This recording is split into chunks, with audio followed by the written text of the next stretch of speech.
Good morning, everyone, and thank you for coming along to the webinar today. My name is Tori Jaffa, and I'm the Marketing and Events Officer at Connecting Up and TechSoup New Zealand. Our webinar today is on YouTube for nonprofits and is presented by Ryan Jones. Today, Ryan will cover what you can do with the YouTube for nonprofits account that you can't do with a normal YouTube account and how to make the most of your YouTube for nonprofits account. We'll have questions and answers right the way through, so if you have a question, please type it in the question box on your webinar panel, and we'll go through them one by one. I'll now hand it over to Ryan. Thanks, Tori, and thanks everyone for joining us today for a bit of an overview of YouTube for nonprofits, what we can do, and what's different with our YouTube for nonprofits account. Like Tori said, I like to make these sessions as interactive as we can, so punch your questions in as frequently as you can, and we'll go through them as often as we can. So you've all joined us today to talk about video. So let's talk video. So I guess the main thing is we want to take away today how we can make the most of our YouTube for Nonprofits account. Hopefully a lot of you have already signed up for a YouTube for Nonprofits account. If you haven't, we'll have the instructions at the end. But if you're here, you're obviously interested. So I want to quickly talk a little bit about why we use video and what we can use it for and how it can help us. Then I want to quickly talk about why YouTube. It might be common sense, but there are a couple of big benefits that we should quickly talk about. And then I'm going to talk about some of the differences with the YouTube for Nonprofits account. Lots of people come to us and go, look, I've already got a YouTube account. Is there any benefit to my organization? Is it going to help us at all? The answer is almost invariably yes. So we're going to go through some of those key differences so that you can understand that and take that away into your organization. So let's start with why video. So storytelling is a great way to get your story across. A lot of you would already be using storytelling to some extent, whether that's photo storytelling, video storytelling, or whether you write articles, particularly organizations that seek donations. Storytelling is a great way of demonstrating to people why we do what we do. We rely on storytelling to hug at people's heartstrings, to show the need for the vital services that all of our organizations offer, and also to show the impact of our organization. Now, the flow on into video there is that many people are visual learners and visual understanders, I guess. The other thing is that visuals transcend language barriers a lot of the time. So video gives us the opportunity to not just tell people about the impact that our organization is having, but show them. If they can see the impact your organization is having, then they're more likely to make a donation to your organization or support your cause. And I just want to show you a quick example of that. So children are living in poverty. And most of you on the webinar are going, well, yeah, I know that. It's terrible, what can I do about it? But that is one way of sending the message that children are living in poverty. It's not particularly impassioned, it's not particularly descriptive, it's just factual. But if I took that same context and put it in an image, so this particular image here, not the greatest image I could have picked, it's a screenshot from a World Vision video that quite clearly demonstrates poverty. But you're starting to see more of a visual of children in poverty. You know, two children embracing in a foreign country. That is telling a better story than the wording that we had on the slide. So this is where the power of the visual storytelling starts to come into the fore, and this is how we can start to take advantage of that.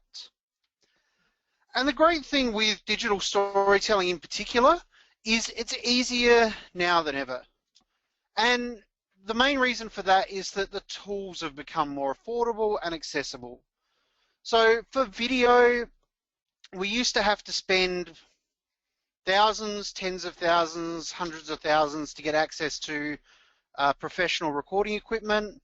Now, most of us have got access to a digital SLR camera, maybe even a mobile phone that takes great video. Audio equipment is much, much cheaper. We can get microphones that plug into our mobile phones and give us great, clear audio. There is a whole range of tools that exist just to make your mobile phone better at shooting video. And we're not going to go too deep into the tools today, but I'm happy to talk about them if people have got questions. But audio is something that I rate very highly when you're doing digital storytelling, because if you are including speech at all in your video and it's low quality, hard to hear, then you will lose people that are listening to your message. And the other thing is the editing software. There are tools that are available for free or cheaply. A lot of them are built into mobile phones. There was a great example a couple of years ago of an ad that Bentley made. You know, that's a ridiculous example, Ryan. That's a multi-billion-dollar car company. Why would you bring that up? Bentley shot an ad entirely on iPads and iPhones, and every piece of footage from that ad was on an iPad or an iPhone, and then they edited it in iMovie on the device, and that was their ad, essentially. Now, they used a whole bunch of other fancy stuff that we don't need, but they proved the concept that in the right conditions, you can use a mobile phone, you can use some basic equipment to get great results. They're also easier to use than ever before as well. So the barrier to doing this kind of digital storytelling is a lot lower than it's ever been before and is accessible to most of our organizations. Do I have any questions on storytelling at this point? Not at the moment, no. Excellent. Okay. So now that you're all really excited about digital storytelling, you might already be doing digital storytelling. The main thing is, why do we want to use YouTube? Well, for one, YouTube is the biggest video sharing website in the world. There's a whole bunch of amazing statistics that you can pull out in terms of how much content is uploaded to YouTube, how much is watched, all those kind of things. But the main thing that we need to know here is it's owned by Google. So we have the reach of Google and the integration across all of Google's platforms. But the other thing is it's actually now the world's second biggest search engine behind Google, funnily enough. The number of people that search for content on YouTube is phenomenal. And so it is a place that we want our organizations to be represented in so that people can find out about our organizations, essentially. We want to take advantage of the fact that this is the second biggest search engine in the world. And if you go to our YouTube channel, previously we've done a webinar on video search engine optimization. It becomes a whole thing unto itself, just like search engine optimization is on our website, to get people to find our videos. So if you want to do video, this is where your audience is. And you won't need to invest resources into hosting video, which can be quite technically complex and expensive to make it load quickly and give a good experience to your donors and your supporters. You can put it on YouTube, you can get access to the entire YouTube audience, plus you can then embed it in your website so that you're not worrying about making those videos run. You're letting YouTube take care of all of that for you. Now, when it comes to the YouTube nonprofit program, it's actually similar to being a YouTube partner, if anyone's familiar with that process, but it has specific functions for charities and has extra promotional tools. So YouTube, if they have an opportunity to promote something on YouTube, they like to grab charity videos where they can. And they need to know who those charities are, which channels are owned by charities. So this non-profit program is one way that they can do that. So we get enhanced branding opportunities. We can brand our channel entirely ourselves, link it to our website and our various properties. We can use call to action overlays that I'll show you in a minute. In some parts of the world, it's slowly rolling out. There's options for embedding donation links and trying to drive donations directly from videos. If you've seen a YouTube partner page, I'm thinking big pages on YouTube, then you'll get an idea of what the branding is available. But I'll quickly show you. Now this is a sort of old screenshot of my terrible YouTube channel. Just some personal videos that I put up when I'm mucking around. Nothing particularly exciting about this channel. I don't get a lot of opportunity for personalization. I can put a photo up of myself and it shows some of the videos that I've uploaded. Great. This is an example of a YouTube for Nonprofits channel. So you can see here that this is the Anaheim Ballet. So this is an American example, but this is one that YouTube suggests as one of their success stories. So you can see here that Anaheim Ballet have been able to brand it with their logo. They've been able to brand a nice big cover image at the top. Now, it's similar in concept to the cover image from Facebook, but if anyone's used YouTube on multiple devices, so YouTube for iPad, YouTube for Xbox or PlayStation, YouTube on a Chromecast, that image scales across all of those properties so that the one image represents your organization full screen on a TV and in a small display on a screen like that. So it's a great opportunity to build consistent branding. You can also see up in the, my arrow coming up? No. Up at the top of the heading there, it's got their website, it's got a link to their Google Plus page. You can add extra links in there if you want. And then they've got a introductory video, which is their latest ballet, Alyssa. Now, that introductory video gives you an opportunity to give people a bit of an insight into what your organization is about. So it might be that that is, okay, in 20, 30 seconds, this is a snapshot of what our organization does. If you're lucky enough to have a TVC, a television commercial, that may be where you put that as a snapshot of everything that your organization does. Then you can list a series of playlists underneath that, or you have quite a lot of personalization opportunities on that profile page. You can also link to like-minded pages. Now, before I go on into some of the more advanced stuff, do we have any questions, Tori? No, none at the moment, but if anyone has any questions, please feel free to type them in. Awesome. Now, video is great, but what we ultimately want out of these videos is people to take action. That action will be different depending on the organization. One of the most common ones would be donations, but your organization might be more interested in getting people on your newsletter database, or getting people to sign up as members. So in this particular example, I've used a call to action annotation, which allows me to set a visible URL and a short message. And the visible URL isn't necessarily the URL somebody will go to when they click on that button. So in this particular example, I've used the connectingup.org domain, which hopefully most of you are familiar with. And when you click on that, it actually takes you to the sign up page. So that's an opportunity for people to go, okay, I've watched this. Yep, we're all on board. I want to sign up. Well, rather than have people memorize a URL off of the video, they can click on the button and they can go straight to that URL.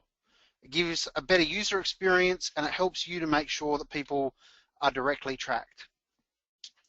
And if anyone's been to one of my recent Google Analytics webinars, then you'll know that we can use campaign tracking to track the impact of those buttons, and we can understand which videos are bringing people to our website or to our donation page, how much YouTube is actually impacting on our overall website traffic, and a whole bunch more. Now, that's been around for a while. Google have changed a couple of different things about it, but it's kind of looked pretty similar to that for a while. Now, a new one is cards. Now, this is a webinar some of you might have attended last week, which was on Google for Nonprofits. Now, what I've done here is I've added a card to the YouTube video. You can see it over on the right-hand side there, and this basically kicks our annotations into overdrive. We get an opportunity to add an image, we get an opportunity to add URLs, more messaging, and it gives us an opportunity to add content at a particular time in the video that helps people take the call to action we want to take. So in this particular case, this was about an hour and 4 minutes into this webinar. Actually, the next slide shows exactly when it was. And Nathan was talking about Google My Business. So I've gone into the cards interface and I've set up a card that links people to Google My Business, which is a way of getting your individual branches of your organization into Google Maps, basically. And so I've given people the URL as a button there that they can directly click. Now, if I have a look at the interface where I set this up, you can see on the left I've got my video, and you can see that it is paused at 1 hour and 4 minutes in. And then if I click the Add Card button, it gives me a whole bunch of different options that I can link to. So in the case of the previous card, I've used a link because I wanted to feature an external link to my website. I wanted to link to Google. That was what was useful for that webinar. What you would often do is an associated website. So that's basically your website. Link people through to your donations page, your membership page, whatever it might be. If you're doing fundraising on common fundraising sites, then you can use the fundraising button. They're just different ways of doing the same kind of thing. Some organizations have multiple YouTube channels, so you can promote alternative channels, or you may want to promote different videos or different playlists. Maybe that you've got a series of videos that are somewhat connected, you can put cards in there for that. So there's a lot of different things that we can use cards for. Ultimately, what they're designed for is for us to get more impact out of our YouTube videos. We want people to take action. We're not just doing YouTube because it's a nice thing to do. Ultimately, everything that our organizations do needs to provide some kind of return. So this is giving us an opportunity to create that return, essentially. And they're really, really easy to set up. So after I click on that link button, it gives me an interface where I can upload an image, I can add some text, I can customize everything that appears, hit the Create Card button, and my card will appear. So this is the way to drive people to take an action. You can still use annotations, and to be honest, I'd probably use a combination. Cards will become more common. You may have already seen them on YouTube videos, but a combination, maybe an annotation at the start and a card at the end, or something similar, would be a really powerful combination for you. So before I go into some of the resources and learning opportunities, do we have any questions about YouTube, effectiveness, setting it up, things like that? We do. We've got a question here from Mike. He says, do you recommend linking YouTube for nonprofits to an AdWords account? Yep. Yes, I do. Just depends on what you're trying to do with that. So remember that we can't promote our YouTube channel through our AdWords accounts. There's not a lot of benefit to be gained in this particular situation. One of the benefits I haven't spoken about though is YouTube for Nonprofit account. You can add Google Analytics code in. You can track it as another analytics property. That would be more important than linking it to AdWords. That was all for now. Cool. All right. So I've basically skimmed the surface of the differences between a normal YouTube account and a YouTube for Nonprofits account. Now, there's a whole bunch that we can talk about in terms of making the most of it, in terms of video search engine optimization, in terms of getting your videos seen. YouTube have made some really good resources available to us. So the YouTube Playbook for Good is a great resource to make sure that you maximize your benefits of your YouTube channel, especially if you're just starting out. Now, the critical thing when you're starting out is to avoid what YouTube call the post and pray method. So if you put a video up on YouTube, don't do any external promotion. You just put it up on YouTube and you wait for people to watch it. Well, you're going to log in a week later to check your video views and find that no one's watched it.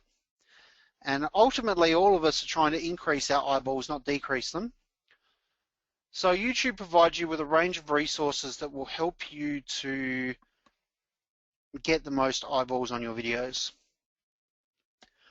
Now, there's a whole bunch of different ways that you can do that. You build your subscriber base.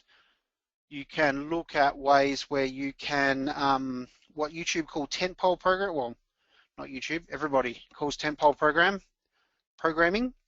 And what you can do is you could create an entire campaign around certain videos, then you can schedule them. And the whole idea is that it rises up like a tentpole. So you start to tease things into the big piece of content that you're putting out and then decrease. So there's a range of different things in the YouTube Playbook for Good that I recommend you all read about. There's also YouTube for Nonprofits page, which has a lot of information and examples and tutorials, which are really useful if you're just starting out or if you're just starting out with a YouTube for Nonprofits account. But if you really are enthusiastic here and storytelling is a huge part of your organization, then we can learn how to take it to another level. YouTube offer a non-profit creator academy now. So YouTube's Creator Academy has been around for a couple of years, and it's a great way to increase your understanding of YouTube, of what you can do, how you can do it, how to maximize your benefits.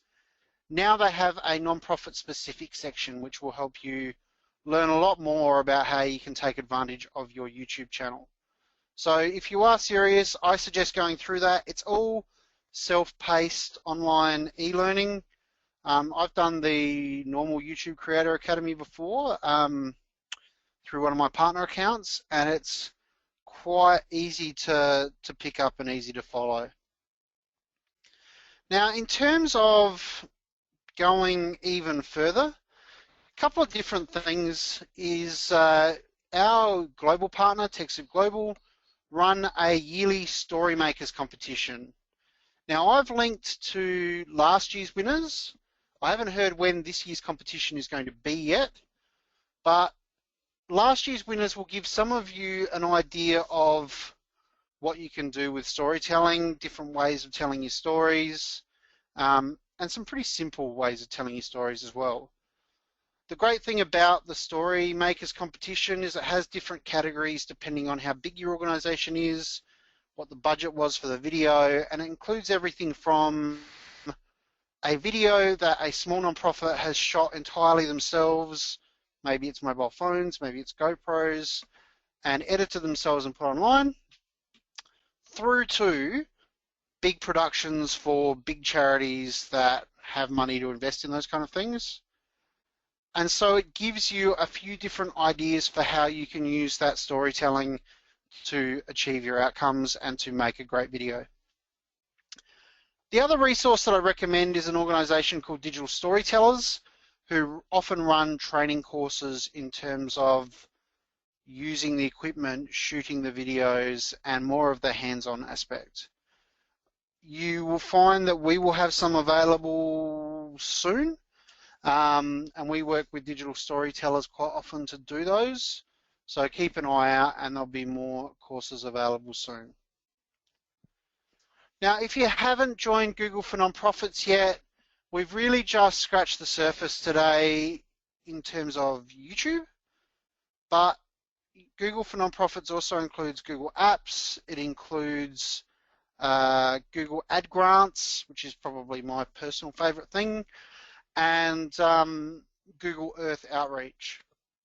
So there's a range of other benefits that are associated with Google for Nonprofits, and you can use as much or as little as is valuable to your organization. So jump on google.com.au/nonprofits, get your organization registered for the program, and you're able to grab a ID number that they'll ask for off of your existing YouTube channel, and you'll be able to add that to your nonprofit account, and it'll turn into a nonprofit channel. So do we have any more questions? We do. Patrick has a question in regards to AdWords. If you have AdWords for nonprofit already, can you add YouTube for nonprofits fairly easily? Yeah,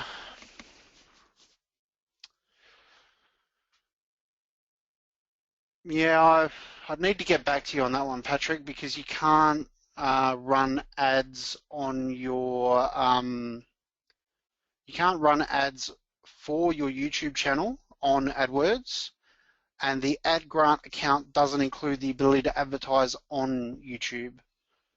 So typically I recommend connecting as much as you possibly can in Google Land, but I was probably a bit quick to say yes before because there's not going to be a lot of benefit for you in this case. If you had a paid account, the answer would be yes, connect them as much as possible and run different ads. And that is possibly a worthwhile strategy for you if you're running a big fundraising campaign. It may be that you set up a paid AdWords account and you advertise on YouTube with your video. That's relatively easy to set up. I don't know exactly what the costs are off the top of my head. It's been a while. But you wouldn't be able to do that through the $10,000 a month that comes through ad grants. And Mike has another question in regards to custom URLs. Most charities and nonprofits are .org.au. YouTube and Google plus custom URLs add .org.au to the end, for example, /organisation.org.au instead of just /organisation. Is there a way you know how to resolve this? Usually you can customize them when you are setting them up. If they're already set, depending on what URL you've got, you may be able to customize them. Probably need to email that one through to me, Mike, so I can see exactly what you're talking about, and then we can look at a way to resolve that. He says they're not set, but they removed the option to customize a while ago. Yeah, you still need to send that through to me because it depends on where you're talking about. So you can customize your YouTube channel, your channel name and your channel ID, but whether you're talking about Google Plus and the customization options there, I'd need to see it to be able to properly understand that one. I'm sorry. And that's all the questions we have at the moment. Awesome. Well, thanks everyone for joining in. Hopefully that's given you a quick overview of some of the different things that you can do with a YouTube for Nonprofits account and got you a bit more enthusiastic about using video in your organization. If you've got any more questions, though, send them through and we'll stay online until we've got all the questions answered.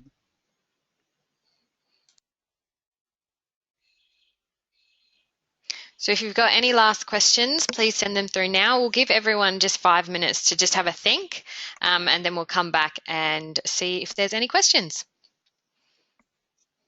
We've already got one through. Awesome. Thanks, Mike. So this is in regards to the custom URL, I think. It's tied to the Google ID these days. The YouTube custom URL is now the same as your Google Plus custom URL.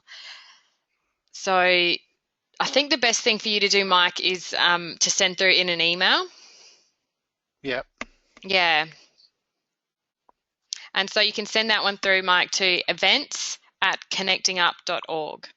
And I'll be able to forward that one straight through to Ryan. Any other questions?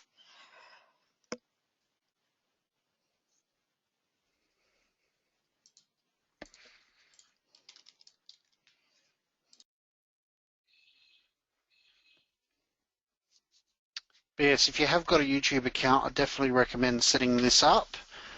It won't take you too long, but those extra benefits will come in handy when you start to run those kind of campaigns.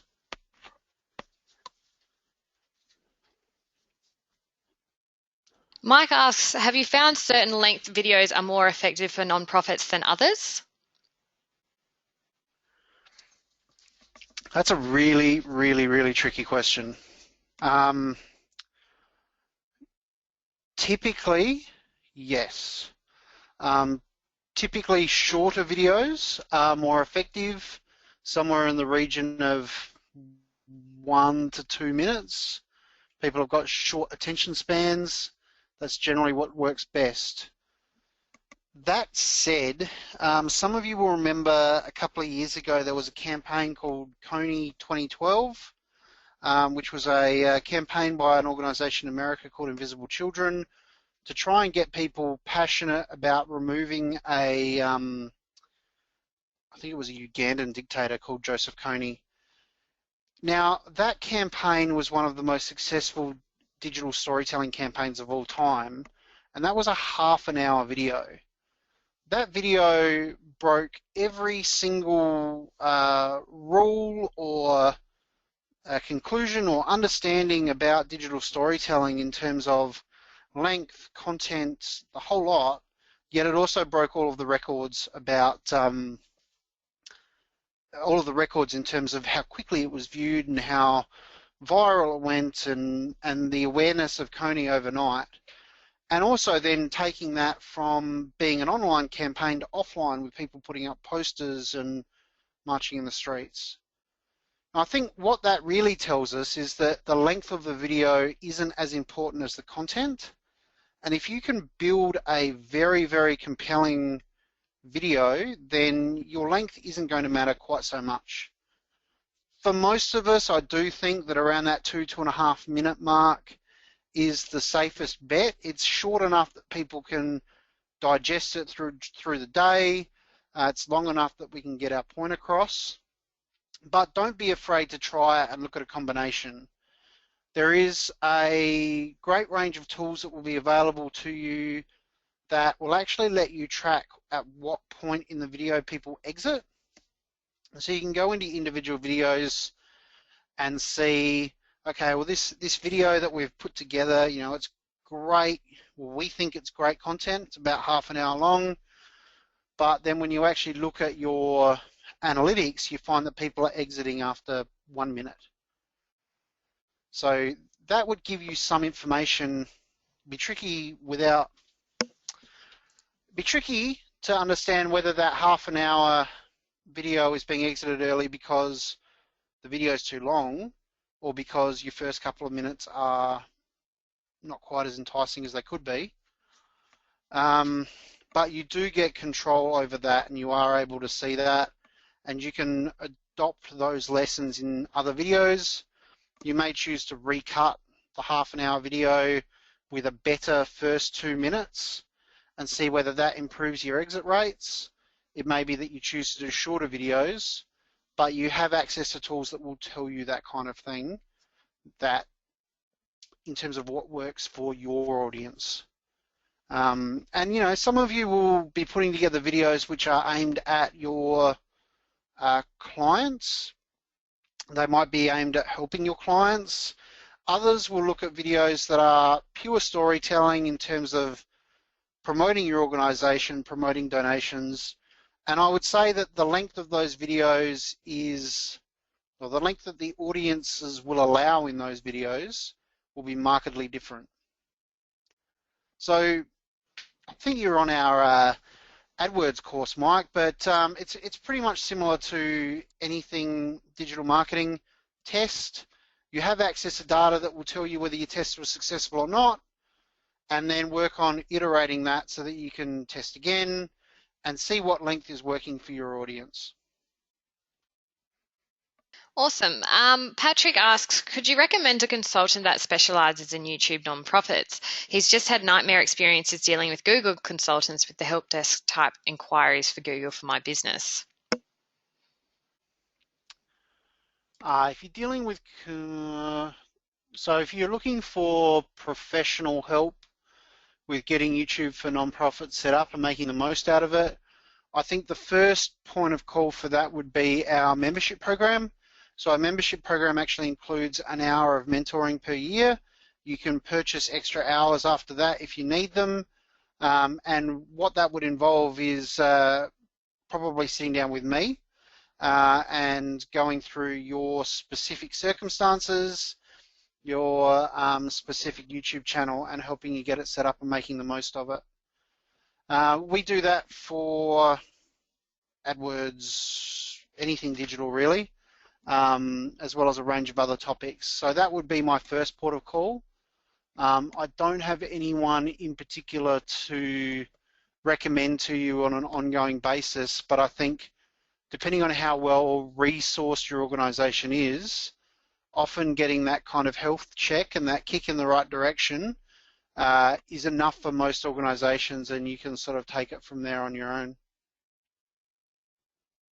And Mike asks, is there any way you can recommend to protect your content from being uploaded versus linked by someone else on Facebook, which will steal all your views and link backs? There is absolutely nothing you can do about that. That's actually so there is no way of protecting you from having your content stolen from YouTube and having it uploaded to Facebook. It's just the nature of YouTube these days. There are different licenses these days for content that you put on YouTube. So I think the default is still Creative Commons, but you can actually select a license on YouTube that says that people can't download and repurpose your content, which is a start, because at least then you've told YouTube that you're not okay with it being downloaded and reused, which means that if you do find it pop up, particularly on YouTube, then you can get YouTube's assistance in taking it down.